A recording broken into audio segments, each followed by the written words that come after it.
माँ पर और पिता पर कुछ पंक्तियां आपके बीच निवेदित करता हूं। आप यहाँ जितने लोग बैठे हैं, मुझे नहीं मालूम कि किनकी माँ जीवित हैं और किन्होंने माँ को खो दिया, पर मेरा व्यक्तिगत मत यह है कि जिनकी माँ जीवित हैं, जिनके पिता जीवित हैं, वो दुनिया के सबसे संपन्न लोग हैं, वो दुनिया के सबसे अमीर लोग हैं, वो दुनिया के सबसे धनाढ्य लोग हैं। 1 मिनट के लिए बचपन में लौटिएगा, याद कीजिएगा जब हम बहुत छोटे थे, माँ की गोद में थे, माँ का स्तनपान करते थे, तब माँ का एक स्तन मुंह में लेकर हमने उस माँ को दूसरे स्तन पर अपने छोटे छोटे पैरों से न जाने कितनी बार मारा, पर उस माँ ने हमें दूध पिलाना बंद नहीं किया। मित्रों, लात खाकर भोजन देने की शक्ति उस परमपिता परमेश्वर ने दुनिया में यदि किसी को दी है, वो सिर्फ माँ को दी है। माँ के अलावा ताकत किसी के पास नहीं है। मैं उस माँ की वंदना में कविता पढ़ता हूँ। याद कीजिएगा उन दिनों में जब हम चौके में रसोई में बैठकर खाना खाया करते थे और माँ खाना बनाती थी, उस वक्त थाली पर बैठकर हमने जब भी इधर उधर देखा, वो माँ समझ गई और उसने नमक का डब्बा हमारी तरफ सरका दिया। हमारे बिना बोले को समझने वाली वो माँ, जब हम उसे खो देते हैं, वो माँ हमें बहुत याद आती है। वो माँ जो हमारे परीक्षा देते जाते वक्त दही की कटोरी लेकर शगुन बनकर आकर खड़ी हो जाती थी, उसे हम खो देते हैं। वो माँ हमें बहुत याद आती है। रमेश सोज की 4 पंक्तियां माननीय नेताजी यहाँ बैठे हैं, मैं पढ़ता हूँ। मुझे अच्छी लगती है कि बहुत रोते हैं लेकिन दामन हमारा नम नहीं होता, इन आंखों के बरसने का कोई मौसम नहीं होता, मैं अपने दुश्मनों के बीच भी महफूज रहता हूँ, मेरी माँ की दुआओं का खजाना कम नहीं। स्वामीनाथ पांडे की 3 पंक्तियां सुनाता हूँ। स्वामीनाथ पांडे ने 3 पंक्तियों का उपन्यास लिखा। अमिताभ जी बैठे हैं, जया जी बैठी हैं।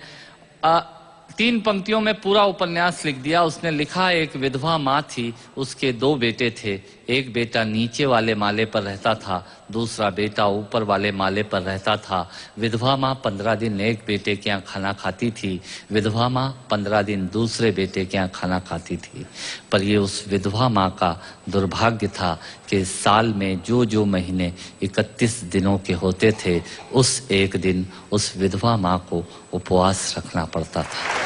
9 महीने पेट में रखने वाली माँ जब एक जवान बेटे को एक दिन भारी लगने लगी, तब इस नालायक हास्य व्यंग के कवि ने कुछ पंक्तियां माँ के लिए लिखी। सुनिएगा, यात्रा कीजिएगा मेरे साथ। माँ संवेदना है, भावना है, एहसास है।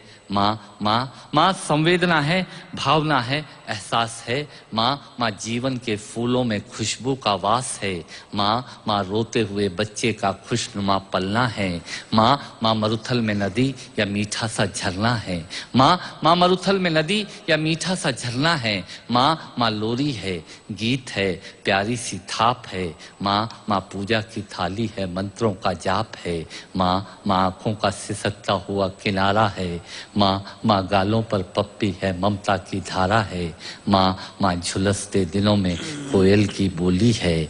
माँ मेहंदी है, कुमकुम है, सिंदूर है, रोली है। माँ कलम है, दवात है, स्याही है। माँ परमात्मा की स्वयं एक गवाही है।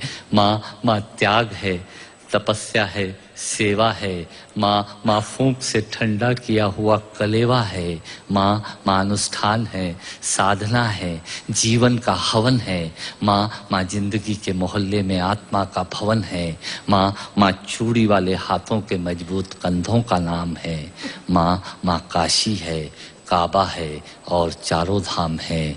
माँ चिंता है, याद है, हिचकी है। माँ बच्चे की चोट पर सिसकी है।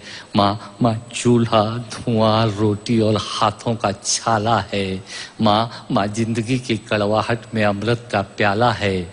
माँ पृथ्वी है, जगत है, धुरी है। माँ बिना इस सृष्टि की कल्पना अधूरी है। तो माँ की ये कथा अनादि है, ये अध्याय नहीं है, और माँ का जीवन में कोई पर्याय नहीं, और माँ का जीवन में कोई पर्याय नहीं है। तो माँ का महत्व दुनिया में कम हो नहीं सकता, और माँ जैसा दुनिया में कुछ हो नहीं सकता। माँ जैसा दुनिया में कुछ हो नहीं सकता। तो मैं कविता की ये पंक्तियां माँ के नाम करता हूँ। मैं दुनिया की सब माताओं को प्रणाम करता हूँ।